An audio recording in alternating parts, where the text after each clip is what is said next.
ನೋಡಿ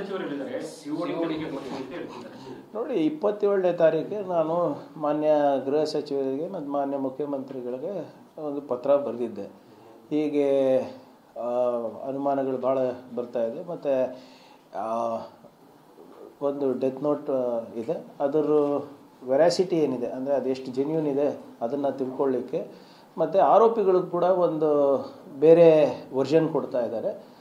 ಯಾರ್ದು ಸರಿ ಯಾರು ತಪ್ಪು ಅದನ್ನು ತನಿಖೆ ಮಾಡಬೇಕು ಅಂದರೆ ಇಂಡಿಪೆಂಡೆಂಟ್ ಏಜೆನ್ಸಿ ಮುಖಾಂತರ ಆಗಲಿ, ಮತ್ತು ಸ್ಥಳೀಯರೇ ತನಿಖೆ ಮಾಡಿದ್ರೆ ಮತ್ತು ವಿರೋಧ ಪಕ್ಷದವರು ಇಲ್ಲ ಸಲ್ಲದ ಆರೋಪ ಮಾಡ್ತಾರೆ, ಅವ್ರು ಇನ್ಫ್ಲೂಯೆನ್ಸ್ ಮಾಡ್ತಾರೆ, ಇವ್ರು ಇನ್ಫ್ಲೂಯೆನ್ಸ್ ಮಾಡ್ತಾರೆ, ಅಲ್ಲಿ ಖಂಡ್ರೆ ಅವ್ರ ಪ್ರಭಾವ ಬೀರ್ತಾ ಇದ್ದಾರೆ, ಈ ಕಡೆ ಪ್ರಿಯಾಂಕ್ ಪ್ರಭಾವ ಬೀರ್ತಾ ಇದ್ದಾರೆ ಅಂದ್ಬಿಟ್ಟು ಆರೋಪ ಮಾಡ್ತಾರೆ ಅಂದ್ಬಿಟ್ಟು ಇಂಡಿಪೆಂಡೆಂಟಾಗಿ ನಾನೇ ಆವತ್ತು ಪತ್ರ ಬರೆದಿದ್ದೆ. ನಿನ್ನೆ ಹೋಗಿ ಮಾನ್ಯ ಮುಖ್ಯಮಂತ್ರಿಗಳಿಗೆ ಕೂಡ ನನ್ನ ಹತ್ರ ಇರೋವಂಥ ಏನು ಮಾಹಿತಿ ಇದೆ ಅದು ಅವರಿಗೆ ನೀಡಿದ್ದೇನೆ, ಮತ್ತು ಅವರು ಕೂಡ ಅಧಿಕಾರಿಗಳ ಹತ್ರ ಮಾಹಿತಿಯನ್ನು ಪಡೆದಿದ್ದಾರೆ.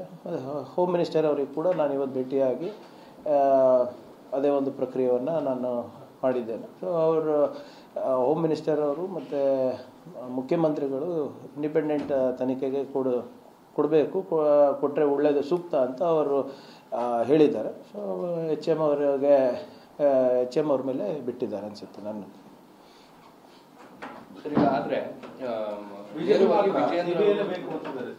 BJP CBI ಮೇಲೆ ಇದ್ದೇ ಇರ್ತದಲ್ರಿ, ಏನಕ್ಕೆ CBI ಬೇಕು?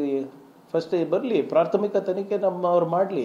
ಇಲ್ಲಿವರೆಗೂ ಯಾವ ತನಿಖೆ ನೇರವಾಗಿ CBIಗೆ ಕೊಟ್ಟಿರೋದು ಹೇಳಿ? ಈಗ ವಾಲ್ಮೀಕಿ ನಿಗಮದ ಹೇಳ್ತಾ ಇದ್ದಾರೆ, ಪ್ರಾಥಮಿಕ ತನಿಖೆ ಮಾಡಿದ್ಯಾರು? ನಮ್ಮ ಸಂಸ್ಥೆಯವರು. ಏನು ಪಾರದರ್ಶಕವಾಗಿ ಮಾಡಿಲ್ವಾ? ನಮ್ಮ ತನಿಖೆಯ ಆಧಾರದ ಮೇಲೆ CBI ಅವರು ಬಂದು ಅವರೆಲ್ಲ ಏನೋ ಡಾಕ್ಯುಮೆಂಟ್ಸ್ಗೆ ಬೇಡಿಕೆ ಮಾಡೋದಿರ್ಬೋದು ಅಥವಾ ಕೇಸನ್ನು ಮುಂದುವರ್ಸೋದಿರ್ಬೋದು ಮಾಡಿರೋದು.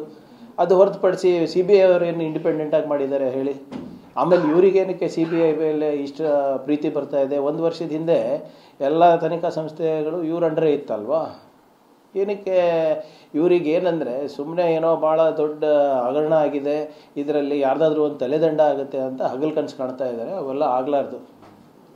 ಸರ್, ಅವರು 4ನೇ ತಾರೀಕು ತನಕ ಸಮಯ ಕೊಡ್ತೀವಿ. 3ನೇ ತಾರೀಕು ತನಕ ಗಡುವು ಸರ್. 4ನೇ ತಾರೀಕು ಮುತ್ತಿಗೆ ಹಾಕ್ತೀವಿ, ಕಲಬುರಗಿ ನಿಮ್ಮ ಮನೆ ಮುತ್ತಿಗೆ ಹಾಕ್ತೀವಿ ಅಂತ ಹಾಕ್ಲಿ, ಯಾರು ಬೇಡ ಅಂದಿದ್ದಾರೆ? ಏನಂತ ಮುತ್ತಿಗೆ ಹಾಕ್ತಾರೆ? ಒಂದು ಸಾಕ್ಷಿ ಇದೆ ಅನ್ರಿ.